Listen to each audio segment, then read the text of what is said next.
পৃথিবীটা বিশাল, আর প্রতিটা মোড়ে লুকিয়ে আছে নতুন গল্প। আমি চন্দন, চলো তোমরা আর আমি একসঙ্গে হারিয়ে যাই এই দুনিয়ার আনাচে কানাচে। শুরু হচ্ছে আমার ভ্রমণ কাহিনী। সকালটা শুরু হয়ে গিয়েছে একটু তাড়াতাড়ি। আজ একটা স্পেশাল দিন, কারণ আমি যাচ্ছি নতুন একটি অ্যাডভেঞ্চারের খোঁজে ভুটানে। আমার ফ্লাইট সকাল 9:20-এ, তাই আগেভাগে চলে আসছি এয়ারপোর্টে। বোর্ডিং পাস নিয়ে ইমিগ্রেশনের দিকে যাচ্ছি, কিন্তু হায়, এখানে তো বিশাল লাইন। সময় লেগে গেল 1 ঘন্টারও বেশি। ইমিগ্রেশনের ভিতরে ভিডিও করে অ্যালাউ না, তাই দেখাতে পারছি না। আজকে অনেক বেশি রাশ ছিল। আজ আমি যাচ্ছি ড্রুক এয়ারে, ছোট্ট একটা ফ্লাইটে, যেখানে মাত্র 40 জন প্যাসেঞ্জার। ভাগ্য ভালো, আমি আগে থেকে উইন্ডো সিট বুক করে রেখেছিলাম, সিট নাম্বার 5F, কারণ এই দিক দিয়ে দেখা যাবে সবচেয়ে সুন্দর ভিউ। ঢাকাকে বিদায় জানিয়ে এখন যাচ্ছি ভুটানে। Good bye Dhaka.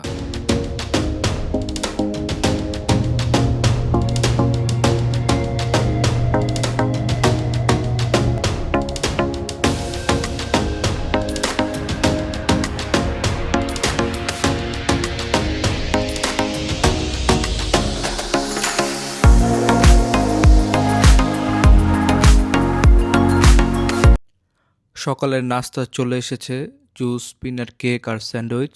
নাস্তা সিম্পল হলেও খাবারের মান ভালো ছিল।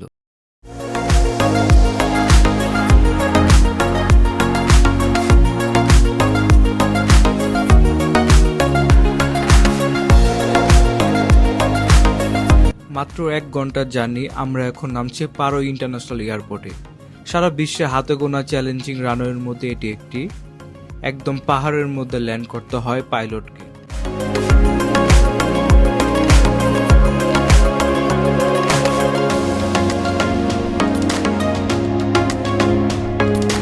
সকাল 10:37, আমি এখন ভুটানে। আর মজার ব্যাপার হলো, বাংলাদেশ এবং ভুটানের সময় একদম একই। এয়ারপোর্টটি পারো ভ্যালির মাঝে অবস্থিত, যা 7332 ফুট অথবা 2235 মিটার উঁচুতে অবস্থিত। বিশ্বের ব্যস্ত এয়ারপোর্টগুলোর তুলনায় এটি অত্যন্ত শান্ত ও সাজানো গোছানো।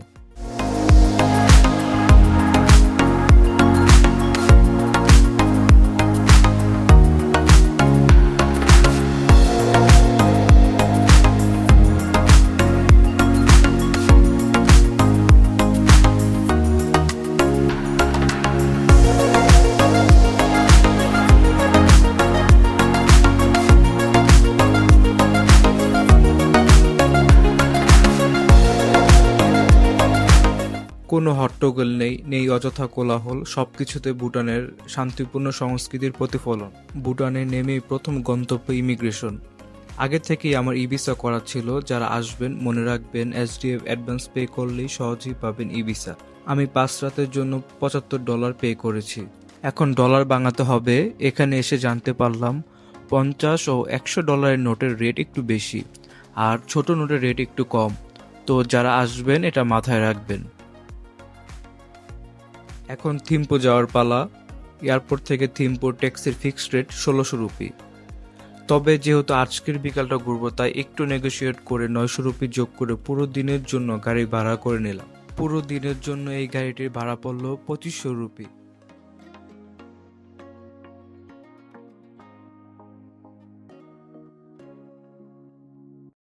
এই যে দেখুন, ভুটানের রাস্তা আসলেই অসাধারণ। পাহাড়ি পথে এত সুন্দর একটি ড্রাইভ বহুদিন পাইনি। রাস্তার আশেপাশে ঐতিহ্যবাহী কাঠের বাড়িগুলো, পাহাড়ের কোলে ছড়িয়ে থাকা ছোট ছোট গ্রাম।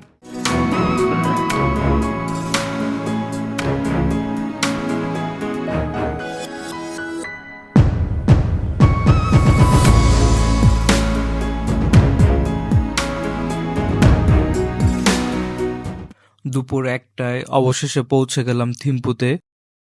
এটাই আমার হোটেল, খামসাম ইন। শহরের একদম সেন্ট্রালে 2 রাতের জন্য এই রুমটি নিয়েছে 5000 রুপিতে, সাথে ব্রেকফাস্ট ইনক্লুডেড, কিং সাইজের বেড এবং ড্রেসিং টেবিল, একটি টিভি রয়েছে। সিটি ভিউ রুম ছিল, তো রুম থেকে ভিউ ভালোই দেখা যায়।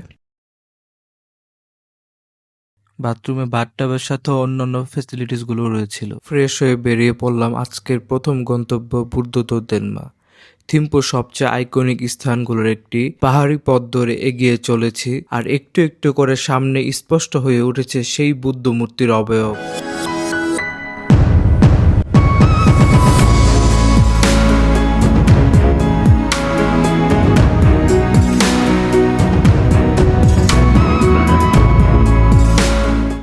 বুদ্ধ দোদেনমা। এটির উচ্চতা 169 ফিট। পুরো মূর্তিটি ব্রোঞ্জ দিয়ে তৈরি এবং সোনার প্রলেপে মোড়ানো। এর ভিতরে 1 লাখের বেশি ছোট বড় বৌদ্ধ মূর্তি আছে, যা দেখতে অসাধারণ এবং life time experience.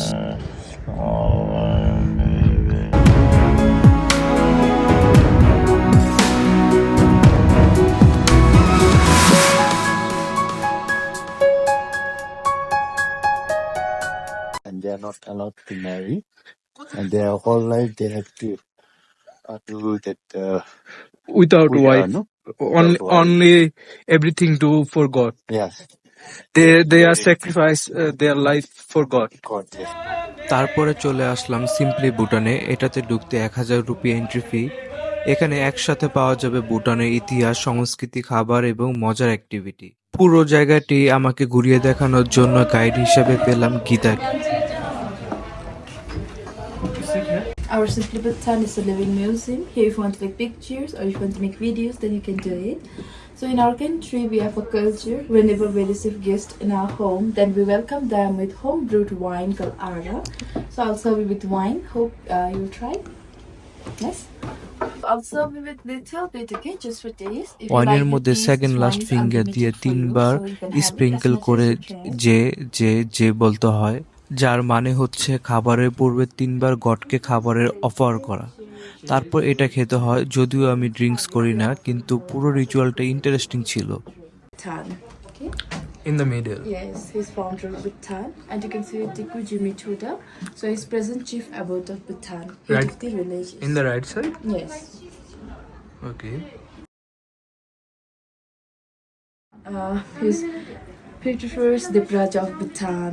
Okay, like actually he's father of our first king, Jugdesi Jimmy Namgyal.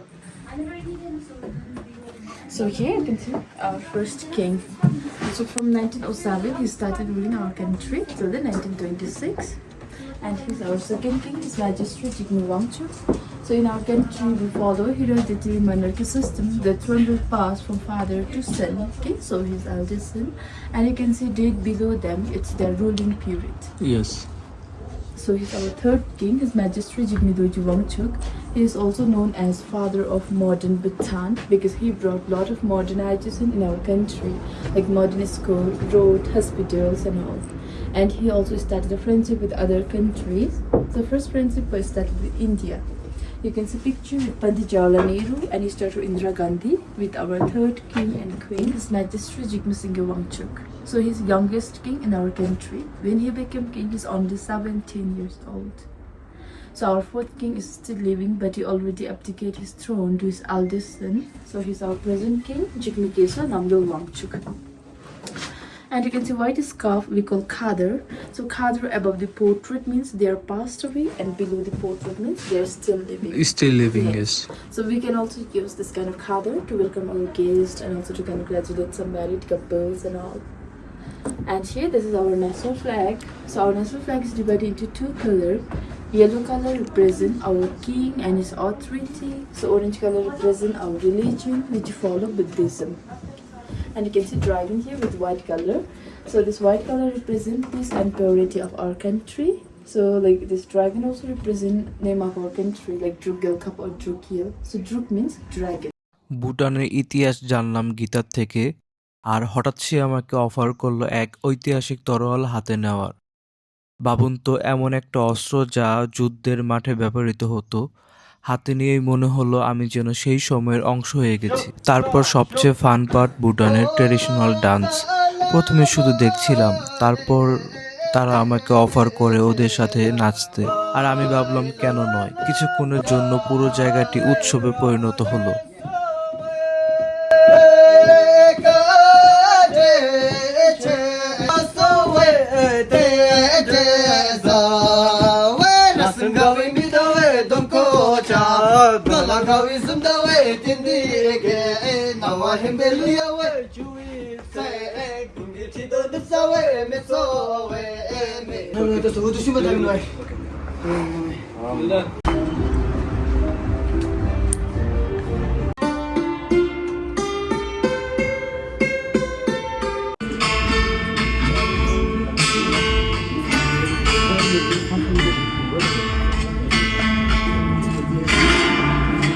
He is fertility god and Yes, so his name is Drukpa Kinle. So he's also known as Cheje Drukpa Kinle. Cheje means guru and Drukpa Kinle is his name. So he also have one temple at Punaka called Chimi Lakham. So if married couple doesn't have baby between them, Chimilakham. yeah, Yes, yeah. I So did hear you about visit this. it? Like if married couple doesn't have baby between them, or if they have fertility problems, then they can visit the temple and worship for him. So he will bless them with a child also.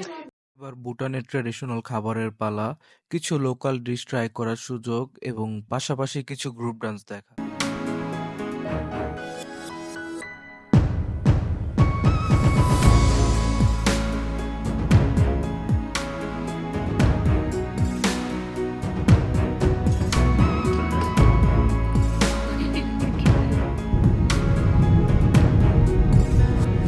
Simply Bhutan ঘোরা শেষে রওনা হলাম হোটেলের দিকে।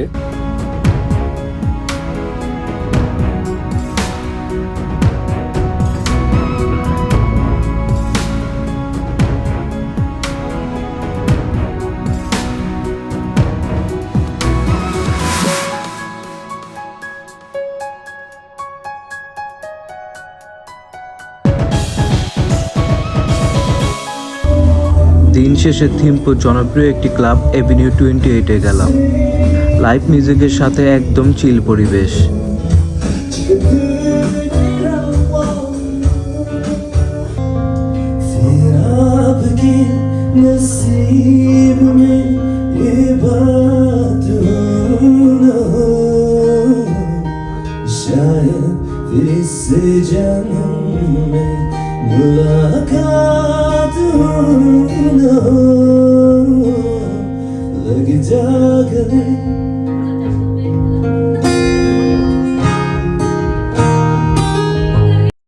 কয়েক ঘন্টা কাটিয়ে চলে আসলাম হোটেলে।